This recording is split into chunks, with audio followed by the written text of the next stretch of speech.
Ассалаумағалейкум достар, қалдырыңыз қалай? Иә, мен сол қазақ автоэлектр, есім Жұлдызбек, Ақтау қаласы, әрдайым сіздерге пайдалы, сізге бір көмегі тиетін видео түсіруден шаршамайсыздар. Лайкавать, кайфовать и потом задавайте комментарияға, білесіңдер, да? Достар, Mercedes V212 автокөлігі, задний фонары.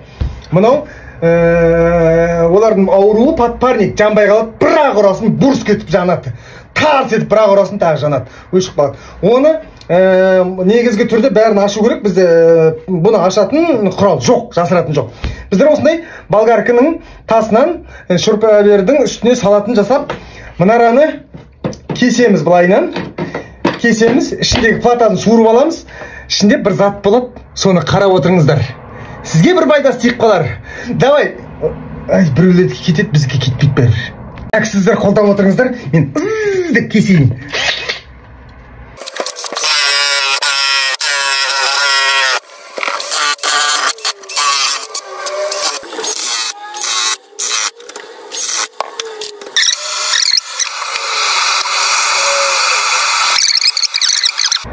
Болды, достар, кесіп алдық. Аккуратно ашамыз, солай. Осылай шығатын болады. Қазір дальше платасын ашам. Қалай ашқанын көретін боламыз. Қолдап отырыңыздар сіздер. Достар, мінекей қарасаңыздар, сіздер көрінбеуі мүмкін. Дұрыстап қарайтын болсаңыздар, мына кішкентай диодтарда трещина түседі алды арттарында. Сол трещиналарды пайкілеп салсаңыздар кетеді. Нарда қарасаңыздар, сіздерге көріне ме білмеймін, міне көрдіңіздер ме, трещина бар да. Осын пайкілеп жіберсеңіздер, бәрі нормальный болады. Мінекей достар, пайкілеп болдық, әдемі шықты. Көрсеңіздер болады ма? Әдемілеп пайкілеп болдық. Мінекей достар, мына мерсқор жанып тұр. Жаңа жасағанымыз қиып-қызыл болып әдемі жанып тұр. Мінекей достар, мынандай карнестердің кішкентай қиындысын аласыздар. Қойып, полный жапсырып шығасыздар. Клейдің орды сияқты жауып қалады, әдемі.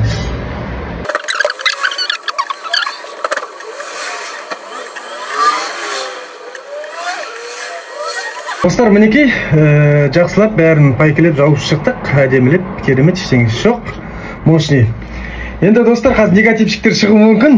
Ой, оны бүйткенде, сөйткенде, деп. Достар, олай емес. Біз әрдайым көлік иесінен сұрап аламыз. Өйткені бұлының ашатын, аккуратын ашатын бізде пышағы жоқ. Сондықтан осылай ашып, ашатын жерін ашып, жасай саламыз. Бола ма, келсесіз бе? Егер келсетін болсаңыз, жасаймыз дейміз. Осын жасасаңыздар болады. Неге мынаны карнистердің пластмасын алдыңыз дейтін болсаңыз, келесіде жайлап пышақпен кесе қоятыңыз болсаңыз, пластмас жеңіл кесіп, жеңіл ашылатын болады. Сондықтан солай жасауға тура келді. Достар, әрдайым менің видеом сіздерге ұнап жатса, мен қуанам. Лайк басып, комментарий жазып, осы видеоны таратуды ұмытпаңыздар. Есім Жұлдызбек, Ақтау қаласы. Әрдайым сіздердің көліктеріңіз сіздерді далада қалдырмасын. Сау болыңыздар.